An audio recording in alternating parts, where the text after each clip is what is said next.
Good evening, everyone. Welcome to the second night of our annual JWSC Town Hall meetings. We are here tonight at Howard Coffin Park in the Mainland.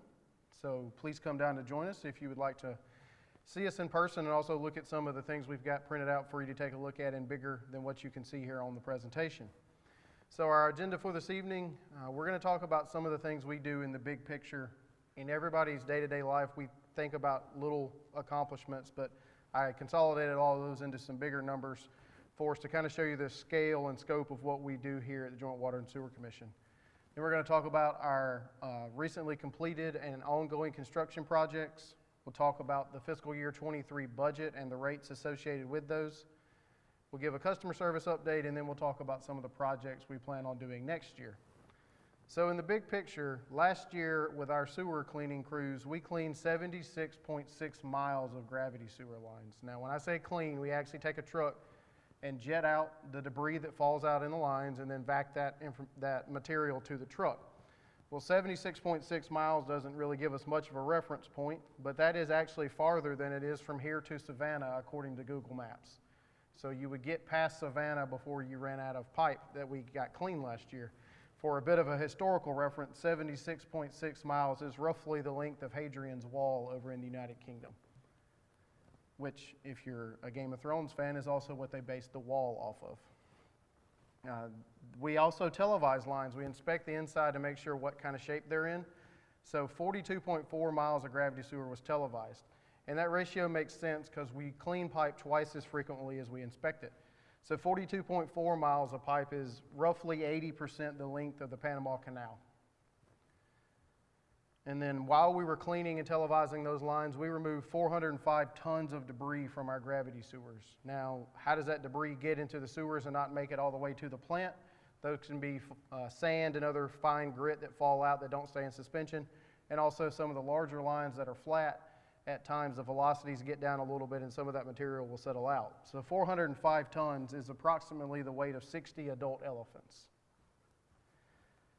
And then total at the wastewater plants, we have 3 wastewater plants. We have one here on the mainland at Academy Creek. We have Dunbar Creek on St. Simon's Island, and we have the Southport treatment plant down at exit 29. We've treated and pumped 3.73 billion gallons of wastewater in the past 12 months. We measure every day on a million gallon per day average, but it does get into the billions when you do it over the full year. So 3.73 billion gallons of wastewater. If we took all that, we could actually fill up the Houston Astrodome 12 times. While we were pumping and treating that wastewater, we removed 3,680 tons of solids at the wastewater plants. And that can be either from screening material out as it's coming in, some grit removal processes that we have, or the actual biological process that consumes the solids at the wastewater plant. 3,680 tons of wastewater is roughly the equivalent of 7,500 grand pianos. So if you've ever had the pleasure of moving a grand piano, we moved 7,500 of them in the last year. On the water side, we pumped 3.04 billion gallons of clean water from our wells and through our distribution networks. Now, you'll notice that 3.73 billion gallons of wastewater is more than 3.04 billion gallons of water. So how did we have more sewer than water? And there's 2 reasons for that. One, on the mainland at Academy Creek, we have large industrial customers that have their own potable water wells, and they send us their sewer only and do not buy water from us. We also have what's called inflow and infiltration, or I&I, that gets in the system. And that is groundwater and stormwater that finds its way into the sewer system, so there will always be more sewer than water in our system. So 3.04 billion gallons of water. We're in the summertime, people are thinking about going on vacation. That will fill up Spaceship Earth at Epcot 200 times. Our planning and construction division was very busy reviewing new services as people came in. So in the last 12 months, we established 717 new service locations. Now, a service location can be one single family residence, or if it's a single metered apartment complex that has 200 units in it, that counts as one service location because it has one property address and one water meter. So 717 new service locations in the past 12 months, and of those 717, 596 of those have already had meters installed, which implies they're already on the system. So not only were the the actual parcels created, but 596 meters have been installed, and those are new customers that we've brought on in the past 12 months. In the past 12 months, we've spent $24.2 million in capital projects throughout our system, which is a tremendous accomplishment for a utility our size to be spending $24 million reinvesting in our system. We use our asset management philosophy to make sure we're spending that money in the areas it can be most impactful in our system. So the money that you entrust to us, we're spending that and reinvesting in our system so that our levels of service can improve. In our customer service team, in our lobby, they handled 49,126 individual customer transactions last year. So over a 12-month period, that's a little over 4,000 people a month walk in and out of our lobby. And those are just the ones that came to pay their bill instead of to ask questions. So 4,000 people a month, there's a roughly 20 working days a month. So we see about 200 people a day coming in and out of our lobby. We have a great team in customer service, and they're always happy to help. So if you want to come pay your bill in the lobby, by all means, we'll be happy to help you there. So talking about some of our completed projects, the first one I'm going to talk about is Pump Station 4003. That is a sewer project that was funded by the SPLOST 2016. That's been wrapped up for several months now. Lift station, Scada. Lift station and pump station are used interchangeably. Scada is a remote monitoring system that helps us get a lot of information about our sewer system.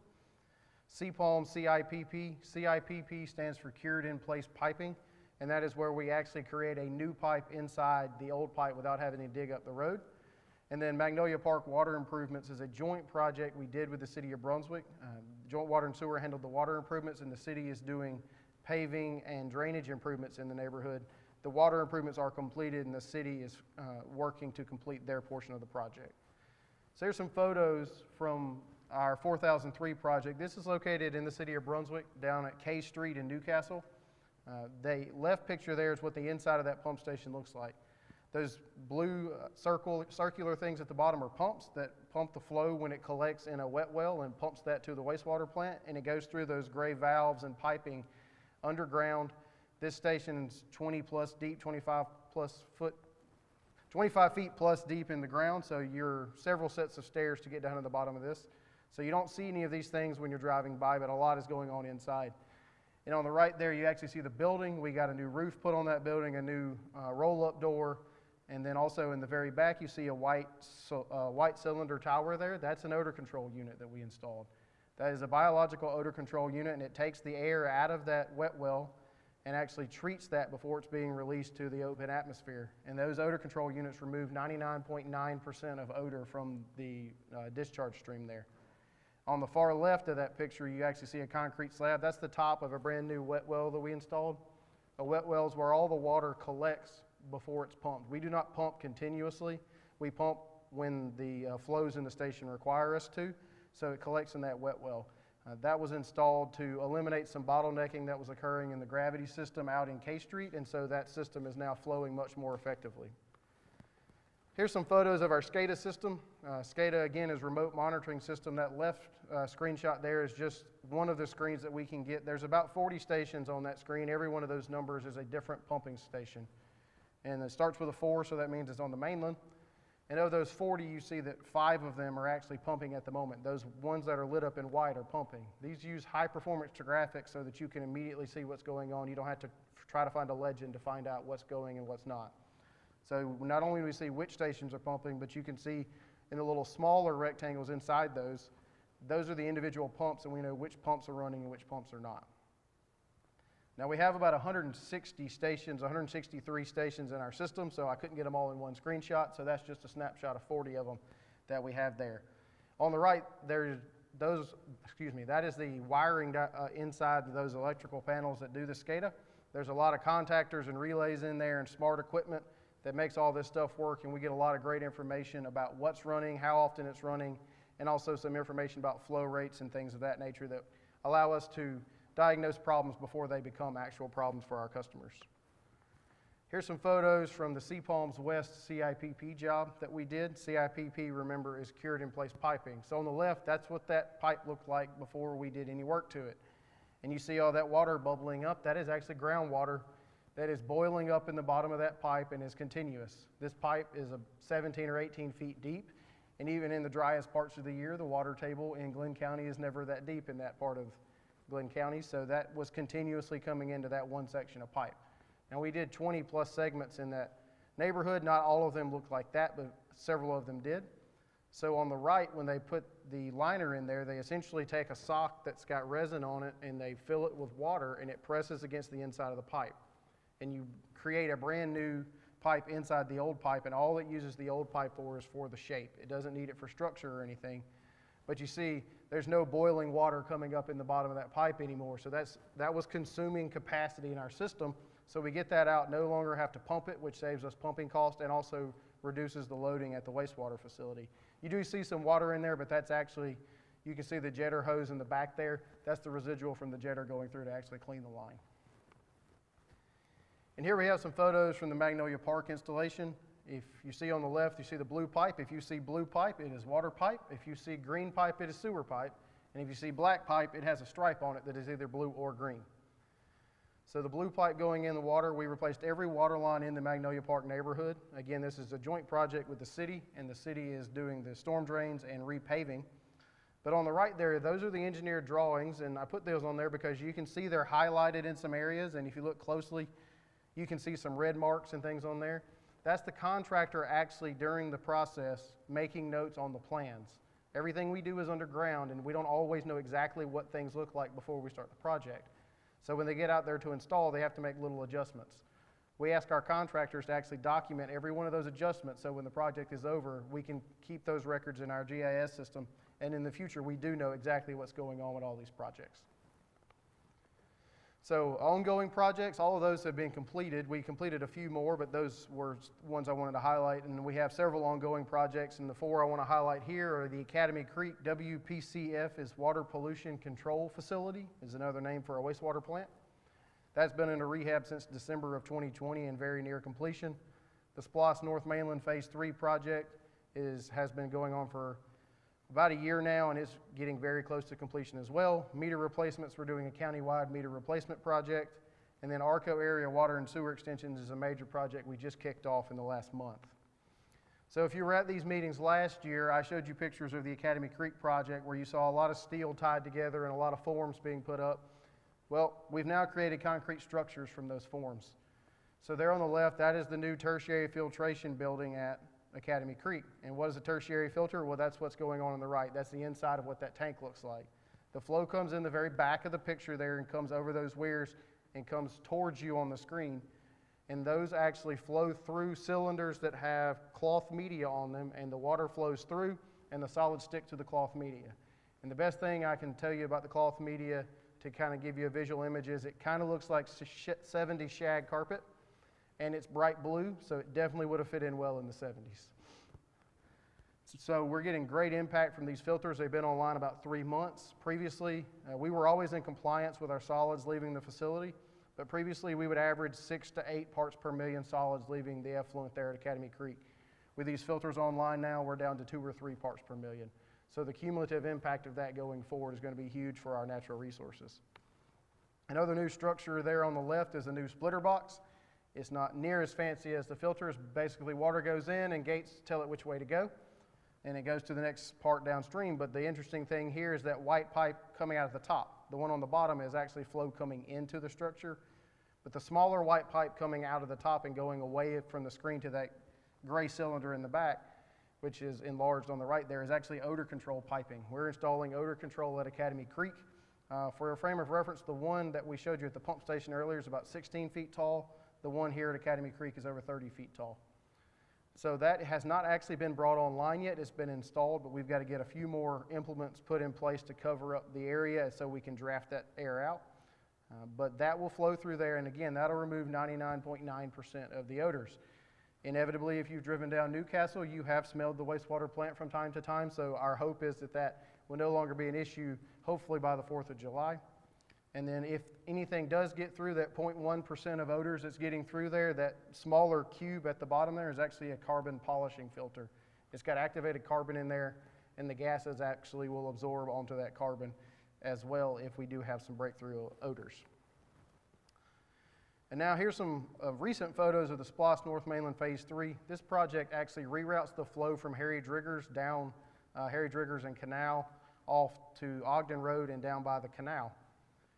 Well, we closed Canal Road for 3 weeks starting in early May, and a lot of people wanted to know why we closed Canal Road for 3 weeks. Well, the reason we did that was because we were installing an awful lot of pipe out there. We use what's called HDPE piping. Remember I said it had black pipe, it had a stripe on it. You see the green stripe, this is sewer pipe that's going in the ground.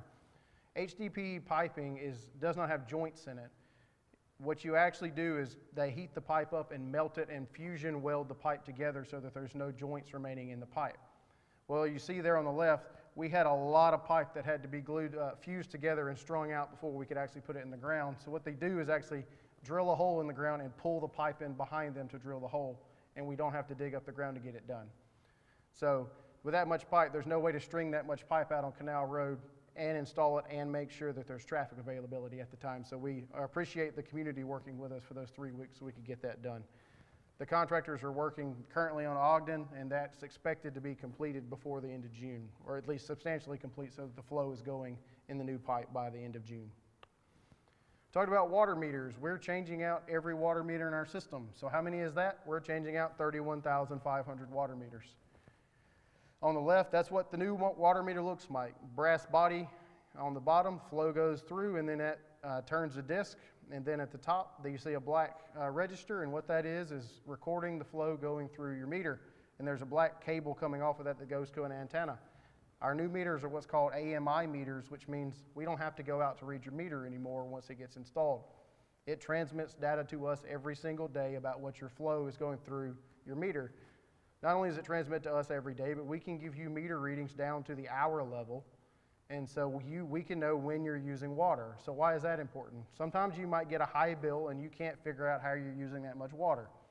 Well, we've had people that found out that their irrigation system that they didn't realize was ever programmed to turn on was coming on every other day at 1 in the morning while they were in the bed, and they were using an awful lot of water between 1 and 2 every other day.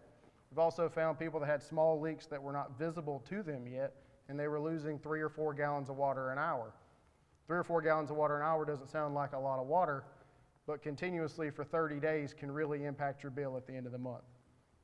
We also, once we get the daily readings and everything's in, we'll be able to actually call you 24 hours or text you 24 hours after we know that you have a leak so that you can get your leak fixed prior to getting that surprise 30 days later. On the right, that was from earlier this week. That's actually all the locations the blue is all the locations we've actually replaced meters. So you see we've done a lot of work in the North and South Mainland and sort of the central Brunswick district. A little bit of work there in North St. Simons and a very small amount on South St. Simons, but we are getting through all of them. I checked earlier today, we're up 12,600 meters have been replaced earlier today, so about 42% complete with the project to date. So that will be finished up sometime next year. Depends on how quickly the contractor moves through the system. He's installing about 70 meters a day right now. And here's some new photos, hot off the press. In the last couple of weeks, we started installing pipe out in the Arco neighborhood. Arco is a historic neighborhood just outside the city limits. Most of those customers had access to water, but not sewer, but there were a handful that did not have access to water. So you see the new water lines going in there like you saw in Magnolia Park. There's a lot of sewer lines going out there. There are 400 parcels in that area that never had access to public sewer that once this project is completed will have access to public sewer. And that's a tremendous benefit to that community because several of these customers are dealing with failed septic tanks, and it's cheaper for them to get on our system. It may be cheaper for them to get on our system than it is for them to get their septic tank replaced. And also, those are historic homes, and they wouldn't meet today's standard for building a new home and putting in a septic tank because the lots aren't big enough. So there's people that own property out there that cannot build on that property because they don't have access to sewer. So both of those folks, types of folks will be able to get on our system and really benefit the neighborhood out there. On the right, all that green pipe, if you've been down Whitlock or in the Arco area, you've seen that. We're waiting on some concrete manhole structures to show up before we can start installing the sewer lines out there, but once everything shows up, you're looking at about 9 months completion date on that.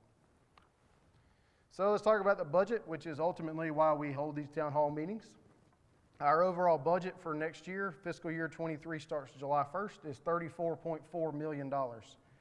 We are proposing a water-only rate adjustment for those high-volume water users. And why are we adjusting water rates and not sewer rates? Well, we have 4 types of charges on your bill. There's a base charge and an REU charge. Those are not changing. And then we have a water charge and a sewer charge. And the reason is because we have customers that only have water and customers that only have sewer, and most of our customers have both. So the only rate that's changing is the usage rate for water if you use above 6,000 gallons. Our capital budget, which is where we do projects from, is being increased to $7.7 million from this year's allotment of $7.4 million. Now that will not offset the rising cost of construction these days, but it will certainly help us continue to reinvest in the system as we have been. So our total budget adjustment from last year, the fiscal year 22 budget to 23 budget, is 3.3%, but the rate adjustment is only 2.1%. And why can we do that? It's because our city has grown, our county has grown, we've got more customers, and so we're able to spread that rate adjustment out over several more customers and keep that below the 3.3% overall budget adjustment. The last 3 years when we've had these meetings, we've been able to tell you we are not adjusting your rates at all. So this is the first time in 3 years we've done that, and so over a 4-year period to have a total of 2.1% rate adjustment is a testament to our staff's hard work and efforts to make sure that we're keeping costs down and serving our customers in the best way that we can. So what's actually changing? The two highlighted yellow numbers there are the only two things that are changing on your rates. If you use above 6,000 gallons of water, between 6,000 and 20,000 gallons of water, you're going from $3.61 per 1,000 gallons to $4.17 per 1,000 gallons. So it's increasing 56 cents per 1,000 gallons of water that you use. If you go above 20,000 gallons, it's going from $4.32 per 1,000 to $4.99 per 1,000. That's a 67 cent per 1,000 increase. But what does 6,000 gallons really mean? Well, this is our historical residential bills by usage. And if you add those first three numbers up, it gets right at 70%. And those are people that use 6,000 gallons or less. So 70% of our residential customers will see no increase in their monthly bills based off their historical billing data. If they go above 6,000 gallons, of course they will, but they will see no increase in their rates if they stay below 6,000 gallons. But even if you're above 6,000 gallons, if you use 10,000 gallons of water, your bill is going to go up $2.24 total. So if you use more than 10,000 gallons of water as a residential customer, there's likely one of two reasons you're using more than 10,000 gallons. One, you probably have a lot of outdoor water usage. You've got maybe a pool or you're irrigating, or you may have a leak. And once we get your new meter installed, we can tell you whether you have a leak and you can get that corrected so that you're using less water. We consider anything high usage for a residential customer that has over 9,000 gallons of water. So again, 70% of our residential water and sewer customers will not see an increase in their monthly bills due to this rate adjustment. So what's causing these increases? The first item is treatment chemicals. We use chlorine and phosphates in our water treatment. We use chlorine, oxygen, and alum on our sewer treatment side. And the chemical market has went absolutely nuts. We're seeing 40% increases in chlorine and oxygen, which is actually not so bad because I've talked to other utilities that have seen 150% increases in their chemical costs over the last year. Materials, if you've tried to work on your home or build a home or even just try to do some backyard projects and went through the local Home Depot or Lowe's, you have likely seen that construction materials have gone up. Well, the same thing happened for large construction materials as well with the large pipe and valves that we use. Things are just costing a whole lot more than they did 2 years ago. If you've been to the gas station recently, you've inevitably seen the pump seemingly to increase faster than it should. And so that fuel cost is also affecting us. We have over 100 vehicles that we roll out every day to maintain our systems. So that fuel cost is a tremendous expense for us. And then property insurance. We renewed our property insurance back in March and saw a market increase in that, and we asked why, since we haven't filed any claims, and we were told all commercial coastal properties are seeing increases due to market-driven reasons. So that one of the side effects of living on the coast is the insurance cost can be high for some of our regions if we've had storms in our areas. So our customer service offerings, automatic bill pay, that's auto drafting out of your account. We can do that through debit or credit card. We can't do it through e-check yet. But funnily enough, in the last week, I've had 4 people ask me, why don't we have automatic bill pay? And we've had it for 2 years, but I'll remind you again, you can pay by auto draft. If you want to pay by auto draft, please call our office or come to see us, and we'll get you set up on that. We also now offer paperless billing. If you don't like waiting on the post office to bring you your bill, or you don't like having to walk to the mailbox, you can get it emailed to you and bring it up on your iPhone or iPad or what have you. And then we also offer online applications. If you want to open a second account because you bought another property, or you're trying to move, or you're moving into town, you can now fill those applications out online and don't have to come see us anymore to get your water started. Other customer service news we got, deposit refunds. We're now refunding deposits automatically if you're a residential customer that has been in good standing for 36 months. Commercial customers have to wait 60 months, but residential customers wait 36 months. And what's good standing? That means we haven't had to cut your water off in the past 3 years.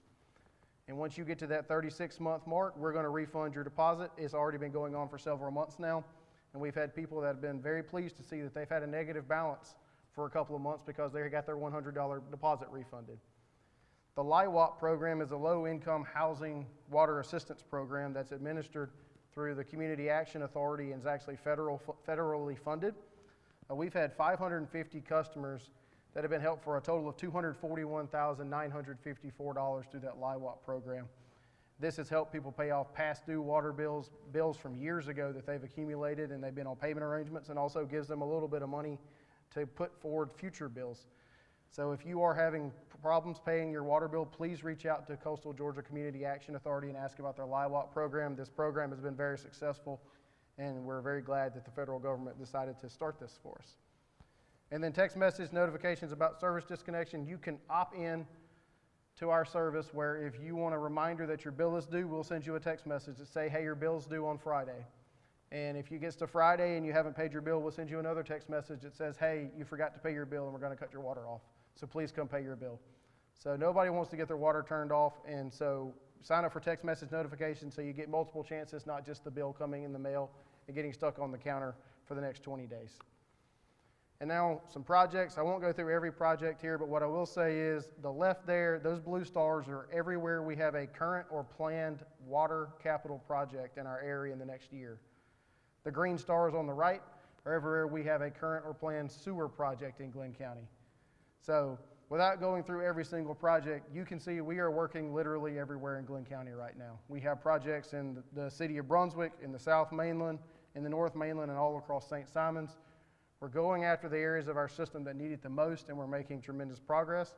So if you're here with us in person and you want to come down, these are blown up so you can get a better picture and get a list of some of the projects we're looking at. But you can see the scale of work we're doing throughout the county.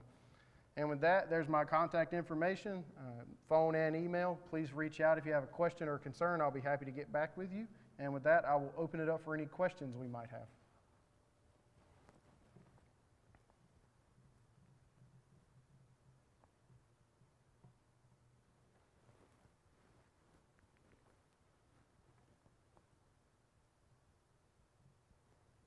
All right, well, we'll do the presentation again in probably 15 minutes or so in case anybody wants to come down and join us in person. Thank you.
Sorry? Okay. Yeah, we were getting nothing. You might want to start over. Sorry for that. I forgot to unmute. Good evening, everyone. Once again, this is the JWSC Annual Town Halls. This is our second night. We're down here at Howard Coffin Park. Come and join us. We got plenty of seats available. We're supposed to have these meetings to talk about budgets and rates, but we're going to do more than that. We're going to talk about what we've accomplished in the last 12 months in the big picture. We do so many things in our day-to-day basis that we don't think about how that combines together into one cumulative picture, so we'll go over some of that. We'll talk about some of our recently completed construction projects and some of our ongoing ones. We'll talk about the budget and the rates for next year for fiscal year 2023, which begins July 1st. We'll go through some updates we have for your customer service offerings, and then we'll talk about our upcoming projects for next year. So in the big picture, every day we send vac trucks out to actually jet sewer lines and clean sewer lines. Last year we cleaned 76.6 miles of sewer lines throughout Glynn County. Now we measure that every day in linear feet on the amount of feet we get cleaned each day, but telling you we cleaned over 300,000 linear feet is not really a relevant point. So we cleaned 76.6 miles of gravity sewer, and just for a reference point, that is further than it is from Brunswick to Savannah according to Google Maps. And for a historical reference, a very dated reference, that's roughly the equivalent length of Hadrian's Wall in the United Kingdom. We also televised or inspected 42.4 miles of gravity sewer. So 42.4 miles of gravity sewer is a little better than half as much pipe as we clean, and that's about right because we inspect half as frequently as we clean. We clean every 5 years, we inspect every 10 years. And so we actually put a camera in the line and see what the inside of the line looks like.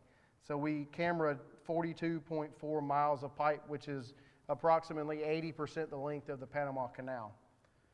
While we were cleaning and televising those lines, we removed 405 tons of debris from the gravity sewers that did not make it to the wastewater plants. So how did we get debris that didn't make it to the wastewater plants? If you have small particles, sand and grit, they will fall out because they won't stay in suspension in the lines. But 405 tons of debris was removed in that process, and that's roughly the weight of 60 adult elephants. What did make it to the plant was 3.73 billion gallons of wastewater. We measure that on a daily basis at million gallons per day at our 3 wastewater plants. The one on the Mainland is Academy Creek, that's the largest. The one on St. Simons is Dunbar Creek, and the one at Exit 29 is known as Southport. We treated 3.73 billion gallons of wastewater last year, which is enough to fill the Houston Astrodome 12 times. And then while we were at the plant, we pulled out 3,680 tons of solids. Now that can be rags that get in the system that pulled out through screening, or grit that has been removed, or actual solids that have been removed by the biological treatment processes. Well, 3,680 tons of solids is roughly the weight of 7,500 grand pianos. On the water side, we pumped 3.04 billion gallons of clean water last year. Now, if you were paying attention, you noticed that 3.73 billion gallons of wastewater is larger than 3.04 billion gallons of clean water. So how do we have more sewer than water? There's 2 reasons. One, on the Mainland, we have large industrial customers that have their own potable wells, but they send us their sewer, so we don't sell them drinking water. And then also we have what's called inflow and infiltration, or I&I, that gets in our system, and that is storm water and groundwater that gets in through the sewer lines and gets to the plant. So in our area, we will always have more sewer than water at the end of the year. 3.04 billion gallons of water is enough to fill Spaceship Earth at Epcot Center 200 times. Excuse me. We, in our planning and construction division, we helped create 717 new service locations. These are new parcels that have been added to our service districts over the last 12 months. And a parcel can be anything from one single family residence all the way up to a single parcel that holds a 200 unit apartment complex. So 717 new service locations established. And of those 717, we installed 596 new meters. So that means those roughly 600 customers are now on our system. The other 120 that are still hanging out there are going through the process and will begin building soon. And so we'll get those new customers in the very near future. Over the past 12 months, we expended $24.2 million in capital project expenses to reinvest in our water and sewer systems. That's a tremendous amount for a utility our size to be investing in our system. We did that this year. Last year we spent about $16 million, and next year we'll probably be in the $24 to $25 million range. So we're taking the funds that you're entrusting us with and reinvesting in our system. Using our asset management philosophy, we can determine where the money can have the greatest impact, and that's where we want to spend our money. On the customer service side, we have a great customer service team, and they handled 49,126 transactions in our customer service lobby last year. And a transaction is just simply somebody paying their bill. This does not include the people that stopped by that had a question or to give us paperwork or anything like that. So 49,000 customers paid in the lobby last year. So over a 12-month period, that's about 4,000 people a month that come in and pay their bill. If you do that on a daily basis of work days in a month, that's about 200 people a day that come in and pay their bill. If you want to come by and see our customer service staff, they're always there to help. Stop by if you got a question and want to pay your bill in person, and we'd love to meet you. Let's talk about some of the projects we've completed in the past year. Pump station 4003 is on the Mainland. That's a sewer pumping station that was funded by SPLOST. Lift station Scada upgrades is a remote monitoring system that we installed or improved on our sewer pumping stations to give us a whole lot more data about what goes on in our system. CPALM CIPP. CIPP is cured in place piping, which is a trenchless rehab technology where we don't have to dig up the streets. Magnolia Park water improvements was a joint project with the city. We went into the Magnolia Park neighborhood and replaced every water line in the neighborhood. And we also, while the city is going in and doing the storm drainage and the paving improvements. Here's some photos from Pump Station 4003. On the bottom left there, you see some blue cylindrical looking things. Those are actually wastewater pumps that pump the water that collects in a wet well and then pumps it to the wastewater plant. The gray material there are valves and piping that help control the flow and keep it in the pipes moving through. And all of these pumps will do 1,800 gallons per minute, which is a lot of water, but is actually not that large in our system. Our largest stations will do 5,000 gallons per minute of wastewater. On the right there, that's what the exterior of that building looks like. If you've been by K Street in Newcastle, you've probably seen that in downtown Brunswick.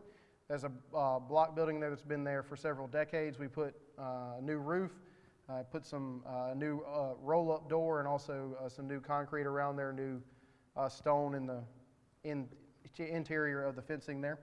In the back, you'll see a white cylinder. That's actually an odor control tower that we've installed. If you'd been through that area previously, you may have smelt some sewer odors coming from there. That new odor control tower actually drafts the gases out of the wet well and treats them before we release it to the atmosphere. And we get a 99.9% removal of odors using these units. On the left of that photo, you see a concrete slab. That's actually the top of a new wet well that was installed as part of the project. A wet well is where the water comes in our gravity system and collects, basically a holding tank until there's enough water in there where it makes sense for us to turn the pumps on to pump it downstream. That's what's necessary because there were some bottlenecks being created in the gravity system out in K Street. By putting this new wet well in, putting it deeper, it eliminates those bottlenecks and allows that sewer to flow more freely in that area. Here's some photos of the Scada system we installed. Scada is a remote monitoring system that we have installed, and we've had installed, but we changed the provider and standardized to VT Scada this year. That left is a screenshot from one of the screens we have on our system. I can sit at my desk and pull up this screen and tell exactly which pumps and which stations in our network are actually pumping.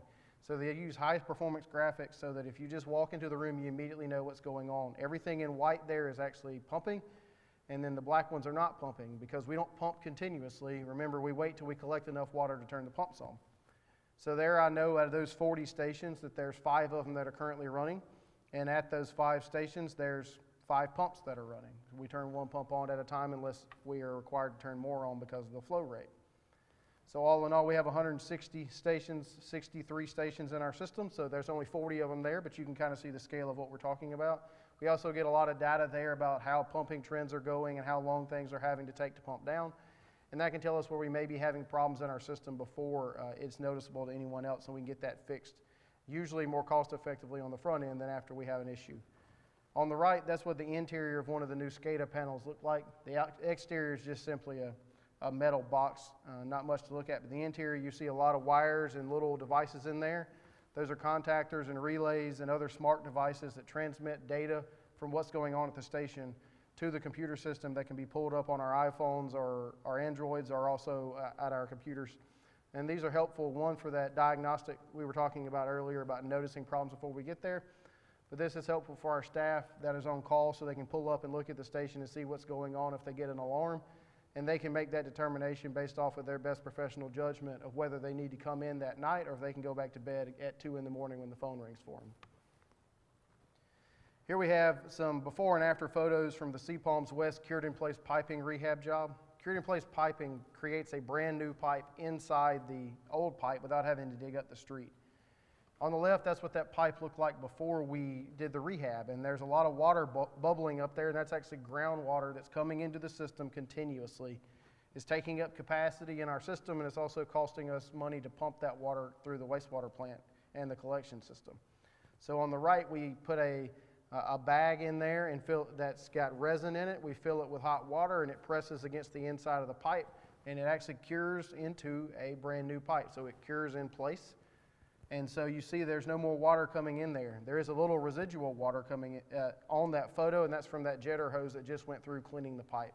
So you're seeing a reduction in the amount of groundwater that's getting in the system and stormwater getting in the system by doing these rehab projects, and doing so without having to dig up the street and shut down roads. Here's some photos from the Magnolia Park Water Improvement Project, the joint project with the City of Brunswick. The blue pipe you see there is water lines that are being installed, that were installed in that neighborhood. If you see blue pipe, it is water pipe. If you see green pipe, it is sewer pipe. If you see black pipe, it has a blue or green stripe on it, and the same colors apply. So this project's been done for a few months now. The city's still working on their storm drainage and paving work in there. But on the right, you see some of the engineered drawings, the plan set that the contractor has on site. And every project we do will have a plan set like this, and the contractor goes in there, and you see he's got some things highlighted to make sure he's got everything installed like he's supposed to. You can also see some red marks on there, and that's the contractor noting where he had to install things slightly differently than what was actually shown on the drawings. Well, why are we installing different than what's on the drawings? Because sometimes we don't know exactly where things are in the ground, and when we get there, we have to shift things a few feet one way or another to make sure that we don't have any conflicts. By doing this process of redlining and creating record drawings, we are able to know for a fact moving forward and put that information in our system. So we know where those new pipes are when they go in, so we don't have the issues moving forward where we don't know where things are in the ground. Ongoing projects, we'll talk about some rehab project we have going on at the Academy Creek Wastewater Plant here on the mainland, and the North Mainland SPOS Phase 3 project, which is going to reroute the flows from Harry Driggers Boulevard all the way down Canal Road to Ogden Road, and ultimately dump into a pump station right there off the canal. And those two projects are very near completion. We're doing a system-wide water meter replacement project, and we recently kicked off a ARCO area water and sewer extension project. So if you were at this presentation last year, you would have seen photos from the Academy Creek project of a lot of rebar being tied together and forms being built, but no concrete quite being poured yet. Well, now we have structures there in the past year that have been poured and are in service. That structure on the left is a tertiary filtration structure. And what's going on in that is what you see on the right there. The water comes into that structure, and then it is filtered as it's leaving the facility. It flows through a cylinder that's got a cloth media on it, and the water goes through and the solids stick to it. The cloth media is a very bright blue and reminiscent of 70s shag carpet for a point of reference. But this is doing a great job in reducing the amount of solids that are leaving our facility. We installed these even though we were in compliance with our solids because we wanted to improve the effluent quality leaving that facility. So previously we would have 6 to 8 parts per million of solids leaving the facility. Once we turn the filters on, we're down to 2 to 3 parts per million leaving the facility. We were previously well within compliance, but we're even further in compliance now, and that's going to have a major cumulative impact down the road for us on our natural resources. We've also got a new structure you can see from Newcastle Street there. There was an old structure there that had been torn down and looked pretty rough for a while it was being torn down. Well, that new structure's been in service for a while, and that just splits flows for the different areas of the plant as it comes in. But you see a small white pipe coming out of the top of that structure and then going towards the back, towards that gray cylinder. Well, that gray cylinder is what's blown up there for you on the right. That's actually one of those biological odor control towers that we talked about at the pump station earlier. If you've been down Newcastle, you've inevitably smelled the wastewater plant from time to time. and we're trying our best to get rid of that, and so we're installing this odor control tower. We haven't got it online yet because we're waiting on a few components to arrive to install and encase the open areas so that we can actually draft the gases out of there that we need to. But these towers will remove 99.9% of the odors that are coming. If there is any breakthrough odors here, that small cube you see below that is actually a carbon polishing filter. So that 0.1% of odors that would be getting through that odor control tower will be going through that polishing filter and hopefully being removed there. The carbon actually absorbs the sulfides as they go through there. So that odor control tower should be functional by 4th of July unless something major unexpected happens. Now we got some photos of the North Mainland SPLOST Phase 3 project. This is very nearing completion, and you may have noticed in May that we closed portions of Canal Road for 3 weeks. And a lot of people wanted to know why we closed Canal Road for 3 weeks. Well, it's because we were installing an awful lot of pipe during those 3 weeks, and the type of pipe we installed here is called high-density polyethylene, or HDPE pipe. Previously, remember, black pipe will have stripes on it, so this has got a green stripe on it, so it's sewer pipe. And what actually occurs here, these pipes don't have joints in them. You actually just weld them together. They fuse the plastics together, and you end up with a seamless pipe. Well, you can't stretch out thousands of feet of pipe in the middle of the road and maintain road access. So what they do is actually drill a hole in the ground and then drag that pipe through it. So we appreciate the community working with us and being understanding for that 3-week period. That pipe is now in the ground. They're finishing up and working on the Ogden Road area at the bottom end of the project there. And once that gets tied in, the water can be turned, the sewer can be turned from Harry Driggers down that new pipe, and that's expected to be completed before the end of the month. We talked about our countywide water meter replacement program. We have 31,500 customers, give or take, in our system, and everybody's getting a new water meter. And so that's what the new water meter looks like there on the left. You'll just have a meter box you don't ever have to open to take a look at. But there's a brass body, and then the water flows through there and turns a disc, and then that sends it to that black register, which actually records that data. And then there's a black cable there that runs to an antenna that sticks out the top of the meter box, and that transmits data back to us. We're going to what's called an AMI system, which is where that meter transmits data to us every single day. In the middle of the night, we get that data, and we'll have readings for daily readings. We also have readings down to the hour. And why is that helpful? Well, people come in sometimes and they don't know why their bill's so high, and then we found people, since we've installed these new meters, that did not realize that their irrigation system was turning on every other day at 1 or 2 o'clock in the morning and using a ton of water. We also can tell you if you've got a leak, because we can tell you that there's no part of the day you're not using water. And if there's no part of the day where you're not using water, then in all likelihood as a residential customer, you have a leak. So we'll be able to send out leak notifications. On the right, that map there, every blue dot on that map is actually where we've installed a new meter at. So you can see we've been very busy. We've installed 12,600 meters as of today, and they've been mostly in the North Mainland and central Brunswick and South Mainland areas. We've got a little bit done on St. Simon's in the north and the south, but we're looking to finish this up by the end of next calendar year. So quite a lot more meters to be installed. About 18,000 more meters have to go in the ground, but we're making progress there, and it will be a benefit for all of our customers to know their flow patterns if they have an issue. And here's some photos from the recently kicked off ARCO Water and Sewer Extension Project. Picture on the left is water line. It's blue, so water line's going into the ground. That area of town, most of those customers had access to public water, but we had a few that didn't, so we're adding some water lines. And then the green pipe you've seen stacked up if you've been down Whitlock or in the ARCO area there, that's new sewer lines that are going to be installed in that neighborhood. This is a historic neighborhood that never had access to sewer, so this project's going to provide access to 400 parcels in that area, and they can all tie on to sewer once that's been completed. And why is that important? Well, those are some older homes, and they've got some failing septic tanks, and it may be more cost effective for them to tie onto our system than it is to replace their septic tank. There are also vacant lots in that area that cannot be built on currently because they don't meet today's standards for septic tanks, so they can't build on the property they own. So doing this project benefits both of those types of customers. Excuse me. And now the fiscal year 23 budget. Our overall budget this year is $34.4 million. We are proposing a water-only rate adjustment for high-volume users. Now we have 4 types of charges that you see on your bill. You have a REU charge, you have a base charge, you have a water charge, and you have a sewer charge. So the only one that may change is your water portion of that charge. And that's only if you use over 6,000 gallons of water a month.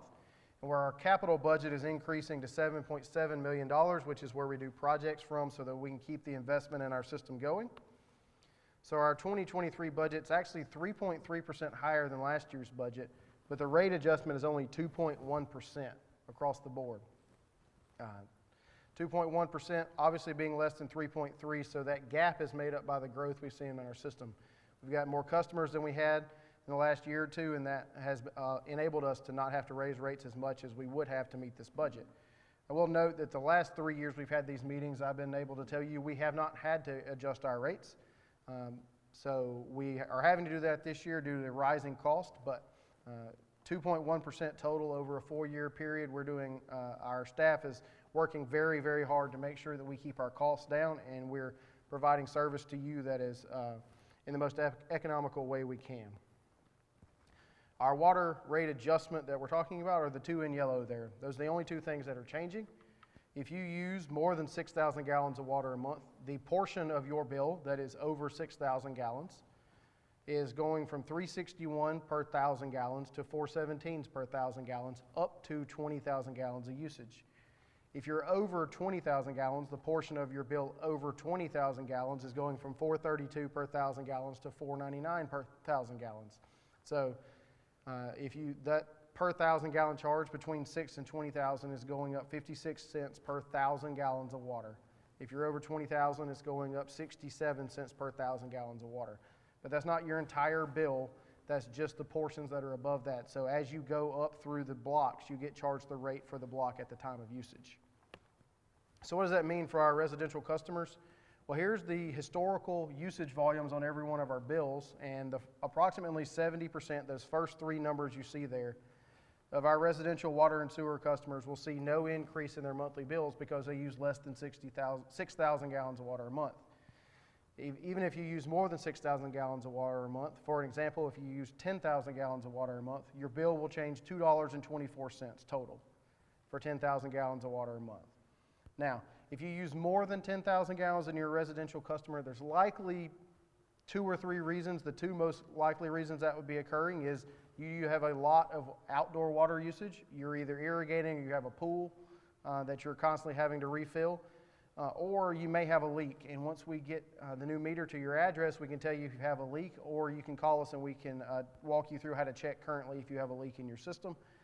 If you are a residential customer that uses more than 9,000 gallons of water per month, we would typically say that you are a high volume user, so you may want to see what ways you can reduce your water usage so that your bill can be reduced. So what are we seeing increases on? Treatment chemicals. We use different types of chemicals to treat our water. We use chlorine and phosphate. On the sewer side, we use chlorine and liquid oxygen, and we also use some alum. And those chemicals all have went up. Chlorine and oxygen have went up 40% in the past year and a half, which is an astounding number, but talking to other utilities, we're doing okay because some people have seen a 150% increase in their chemical cost. Materials, if you've been to Lowe's or Home Depot to perform some home improvement projects or backyard projects, you've noticed that things are costing a whole lot more at those places. Well, even on the large materials that we use, they've went up as well. So the pipe and valves that we need to replace in the system when there's issues, those have went up. Our fuel costs have obviously went up for everybody, and that's impacting all of us right now. So we have over 100 vehicles that roll every single day to make sure that we can take care of our systems, and so all of those need fuel, and everybody's fuel costs have went up. And then property insurance, we renewed our property insurance back in March. Got a little bit of sticker shock when we got the numbers, but according to our insurance broker, it wasn't anything we did, it's just that the property insurance market went up in our area. So we had to absorb that cost in our budget. Our customer service offerings I want to talk to you about: automatic bill pay, auto draft, whatever verbiage you want to use. That's where we, each month you can set it up so if your bill is $48.33, it drafts $48.33 out of your account on a specific day. We can get that set up for you. We've had that for a couple of years now. I've had 4 people ask me in the last week why we don't offer that service. Well, I'm happy to report we do, and we have. So if you want that service, please reach out to us and we'll be happy to get you set up. We now offer paperless billing, and if you would like to stop getting a bill in the mail because you don't want to wait for the mail to get your bill, or if you just don't want to walk to the mailbox, we can email that straight to you and you can pull it up on your favorite device. And you can reach out to us at our customer service office and we'll be happy to help you with that. And then if you're needing to apply for service, whether you're getting a second account with us or you're moving into town, you can fill out that application online instead of having to come down and see us. Other customer service updates, we are now automatically refunding deposits for residential customers that are in good standing after 36 months of payment. So what is good standing? That means you haven't had your water disconnected in the last 36 months. You will get your deposit refunded.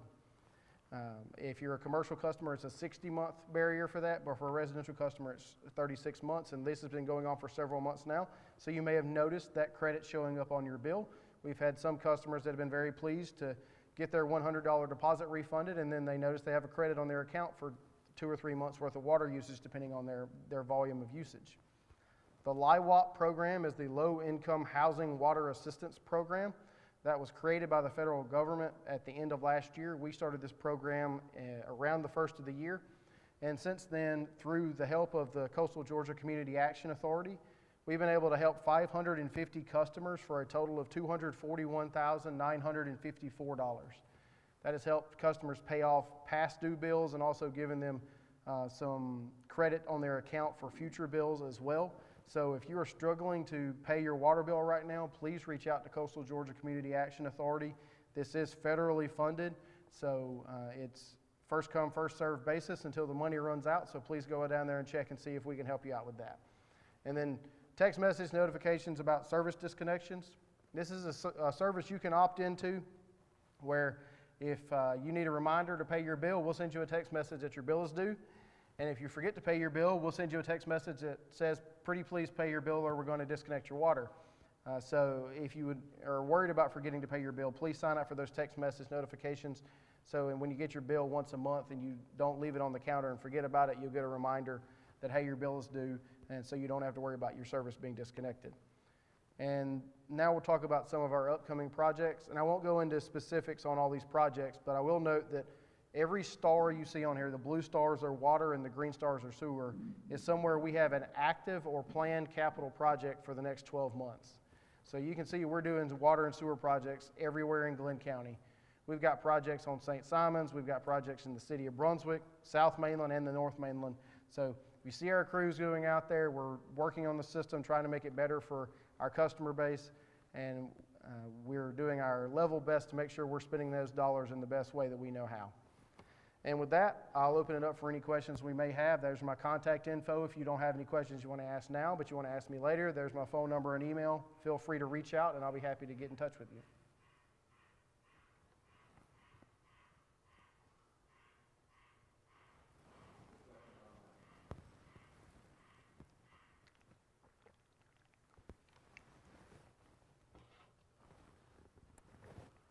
I'm going to strangle this frog.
Go. All right, good evening, everyone.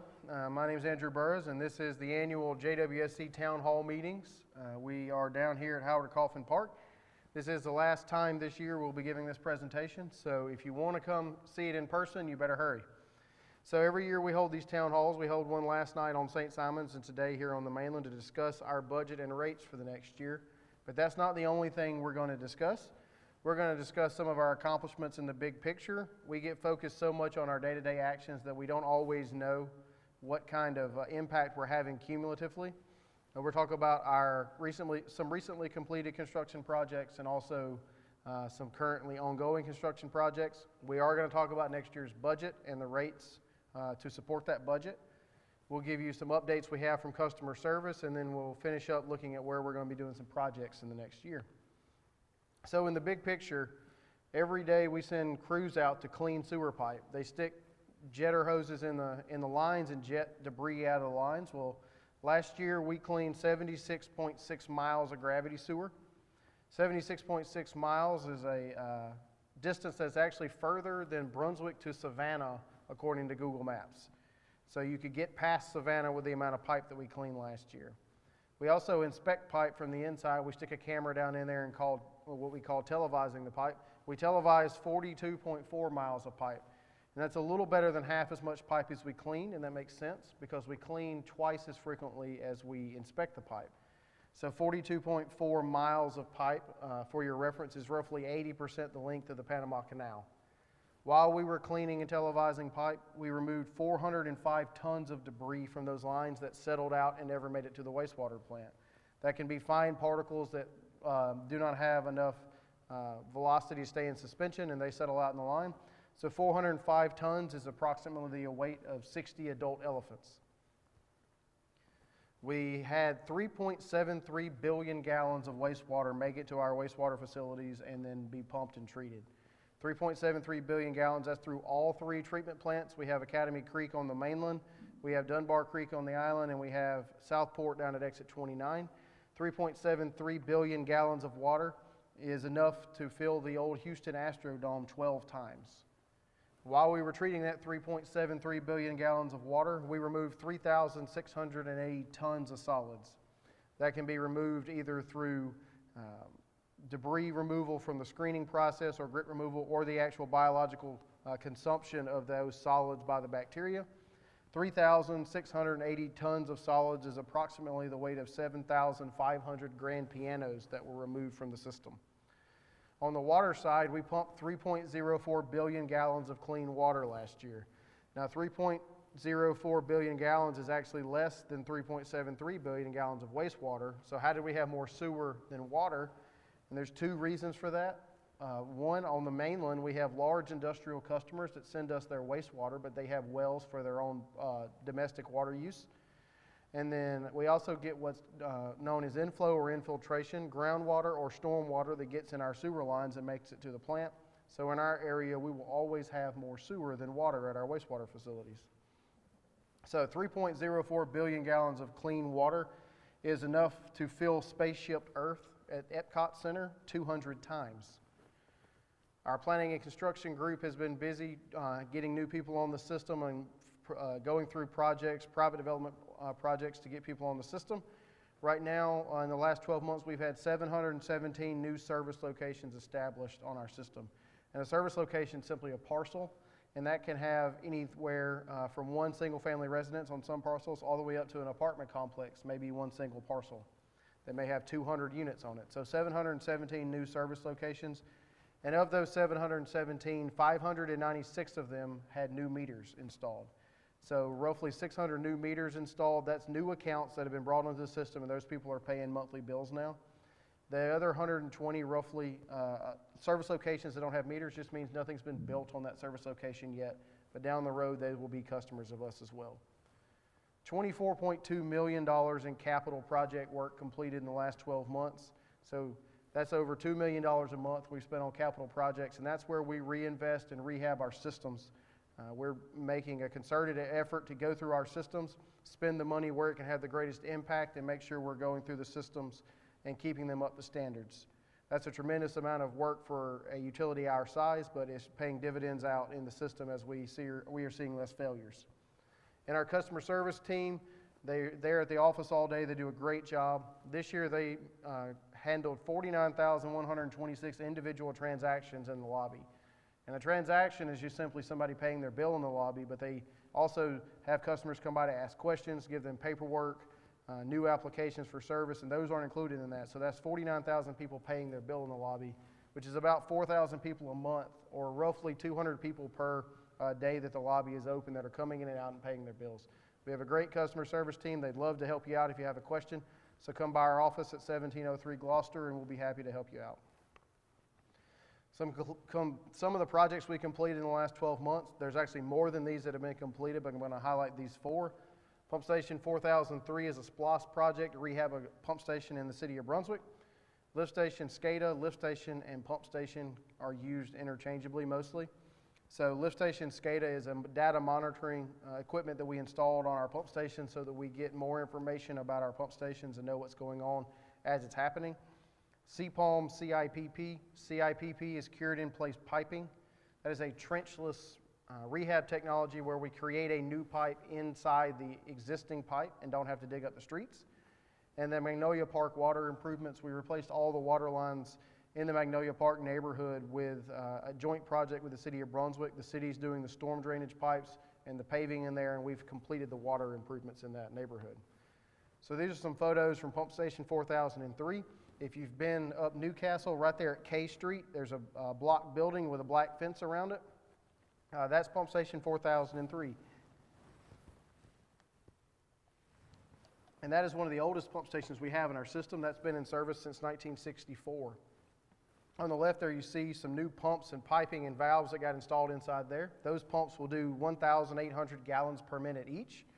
So we have capacity to pump all the flow that's getting to that station.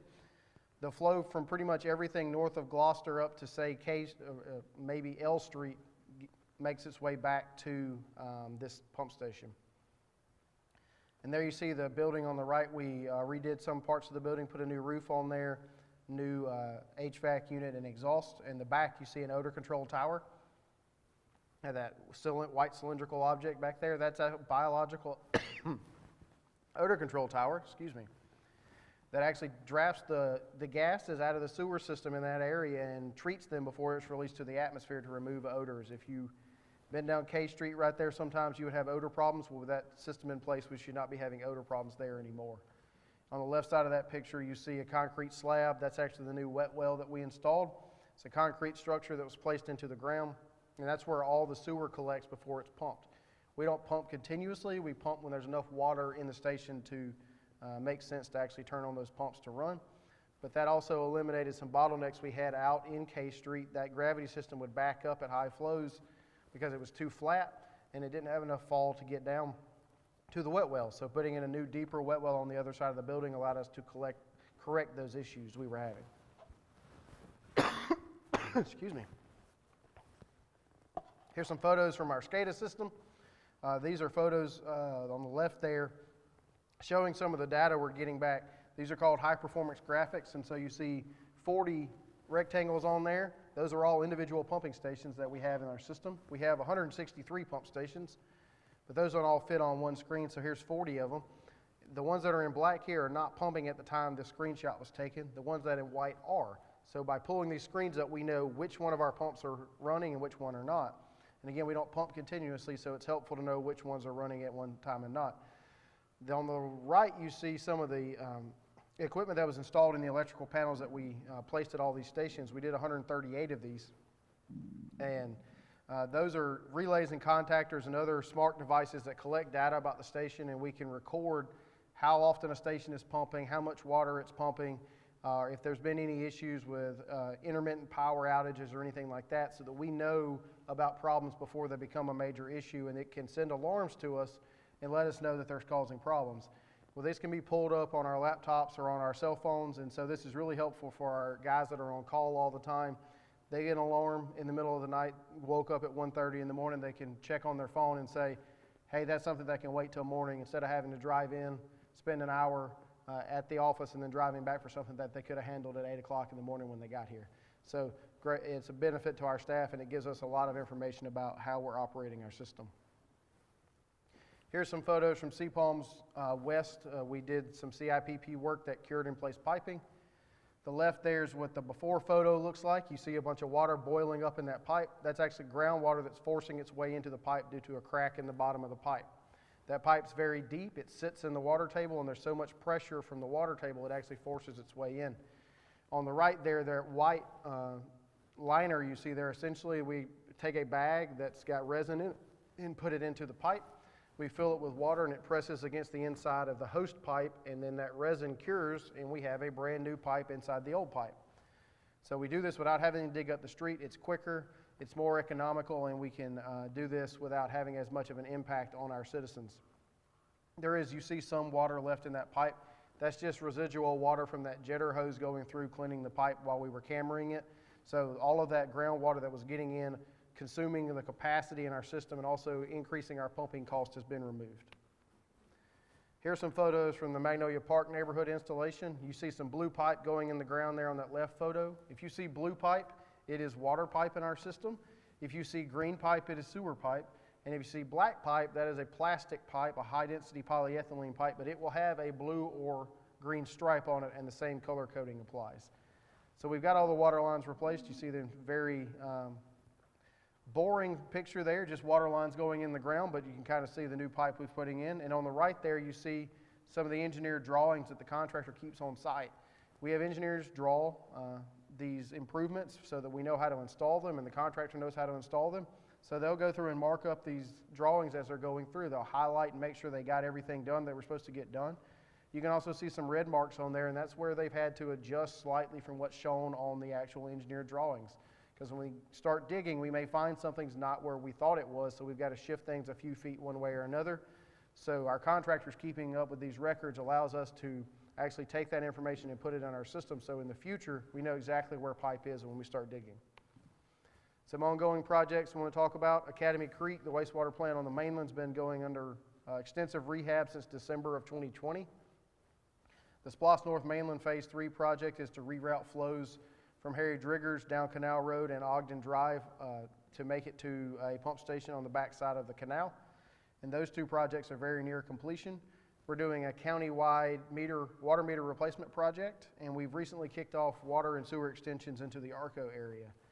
So here's some photos from Academy Creek. These are new effluent or tertiary filters that help clean the water up even more before it goes out into the receiving stream. So that concrete structure on the left, that's what it looks like on the inside of that on the right. The water comes from the back of the photo, goes over those weirs, and then it flows through cylinders that are covered with cloth media that helps filter out solids. So essentially the water goes through and the solids stick on the media, any of the remaining solids in there. And so the best descriptor I can give you of what that media looks like, it's very bright blue, and it looks like 70s shag carpet. So previously we were well within compliance with our solids leaving the plant, but we've seen tremendous improvement in the removal of solids at that facility, and it's going to have long-term benefits for our natural resources. We've also installed this new concrete structure there on the left. That's a new splitter box that just kind of splits flows to different parts of the plant as it comes in. But you see a long white pipe coming out of the top of that goes to a gray cylinder in the back, which is blown up in the picture on the right. That's a new odor control unit that we've installed, just like the one we installed at 4003 we were talking about earlier. If you've driven down Newcastle, you've obviously at times had sewer odors that have gotten past you there, and so these new units will remove 99.9% of that sewer odor. Now, we don't have them turned on yet because we're waiting on a few components to be installed so we can make them functional. But again, 99.9% of sewer odors will be removed from that facility with this device. Now, there's piping coming out the top that goes into that cube at the bottom there. That cube is actually a carbon polishing filter to remove that 0.1% that actually gets through the odor control tower. Here's some photos from the Sploss North Mainland project. In the month of May, we closed sections of Canal Road for 3 weeks, and a lot of people wanted to know why. Well, here's why, because we were installing a whole lot of pipe in that 3-week period, and it's that high-density polyethylene black pipe there with the green stripe, so you know it's sewer. And that pipe actually isn't installed in place. It's actually welded together on the top and then drugged into the hole through a horizontal directional drilling process. So we had to string out several thousand feet of pipe here and weld all that together. And essentially what the contractor does is he uses the fusing machine you see on the left there that helps actually heat the pipe up and weld the plastics together so that you don't have any joints in your pipe. And then, like I said, he'll use that horizontal directional drilling machine to drill a hole in the ground, and he pulls the pipe in behind it. That project, they're working on Ogden right now. They should be, all the flow should be going through the new pipe no later than the end of June. These are some photos of the water meter replacements. That's a standard residential water meter replacement we're doing now. You see the brass body that the water flows through. There's a black register that records the data moving through, and there's a black cable that runs to an antenna that sticks out the top of the meter box. It's flush with the meter box, and then that transmits data back to us. These are new AMI or smart meters that give us a lot of data about how people are using water. We get a transmission every night that tells us what kind of water usage we've had for the past 24 hours, and that's actually recorded in hour increments. So we can tell you once your new meter's been installed when you're using water down to the hour. And that's helpful for a couple of reasons. One, if you've got a leak, we can tell you that throughout the last 24 hours, there's been no point in the day you weren't using water, which implies you probably have a leak. But also we found customers that were having high water bills that didn't realize their irrigation system was kicking on at 1 or 2 every other day, and when they were asleep, and they didn't realize that their irrigation system was being turned on. Therefore, they ended up with a high water bill. So we've replaced about 12,600 meters to date. We've got about 31,500 meters in the system. So on the right there, those blue circles are everywhere we've replaced a meter thus far. So we've done a lot of work in central Brunswick and the South Mainland, and in the North Mainland, and a little bit of work on the north of St. Simons in the South End. Excuse me. They're installing about 70 meters a day, so that'll be finished up sometime next year, and then everybody will be able to get access to their hourly water readings. Here's some of the new installations going in Arco. This has been kicked off less than a month now. You see some water lines going in. Most of that neighborhood, this is just outside the city limits, had access to water, but none of them have access to sewer. So we're putting the water lines in to access those parcels that didn't have access to water. But all that green pipe you see on the right there is sewer pipe that's going to go in that neighborhood. By installing the sewer here, we're going to be able to provide sewer access to 400 parcels in that neighborhood, and that's helpful for 2 reasons. Those are historic homes and older homes, and a lot of them have failing septic tanks. And it may be more cost effective for them to get on our system once the pipes are there than it is to replace their septic tank. Also, those lots were created before today's standards, and they don't meet today's standards for new septic tanks for building. So if you got a vacant lot, you can't build a house on it right now because you can't put a septic tank in. And for those customers that do have the failing septic tanks, they can get on our system and maybe regain a portion of their backyard because that septic tank's no longer taking up space. So let's talk about the budget for next year. Our overall budget for fiscal year 2023, which begins July 1st, is $34.4 million. We are proposing a water-only rate adjustment for high-volume users. And water-only, we put that on there because we have 4 types of rates. You have a base charge, you have an REU charge, you have a water charge, and you have a sewer charge. So the only one that's changing is the water charge if you use more than 6,000 gallons of water a month. And then our capital budget is increasing to $7.7 million. That's project money that we can get more reinvestment into our system to rehab our systems of both water and sewer. So our total budget is increasing 3.3% from last year, but the adjusted rates are only going to account for 2.1%, and that's because that gap is made up by the new customers that we've added over the past year or 2. So by having more customers on the system like that, we're able to have smaller rate adjustments if we do need to do that going forward. Luckily, for the past 3 years that we've had these meetings, we have told you we've not made any rate adjustments. So the last 3 years, no rate adjustments this year. If you're over 6,000 gallons of water, you will see a water rate adjustment. So here's the only thing that's changing on the water rates, those 2 yellow boxes there. If you use above 6,000 gallons of water and between 20,000 gallons of water, the rate is changing from $3.61 per 1,000 gallons to $4.17 per 1,000 gallons, so 56 cents per 1,000 gallons. If you use above 20,000 gallons, your rate's going from $4.32 per thousand to $4.99 per thousand, so 67 cents per thousand gallons. So what does that actually mean as far as who's impacted? Here's our residential bills by the volumes that were billed for those months historically. So those first three numbers you see there add up to just shy of 70%, is 69 point something percent there, 69.3%.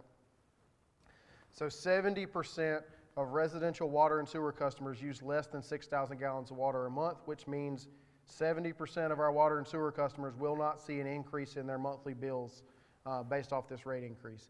If you use above 6,000 gallons of water a month, and let's say you use 10,000 gallons of water every month, then your bill will increase $2.24 total for the month.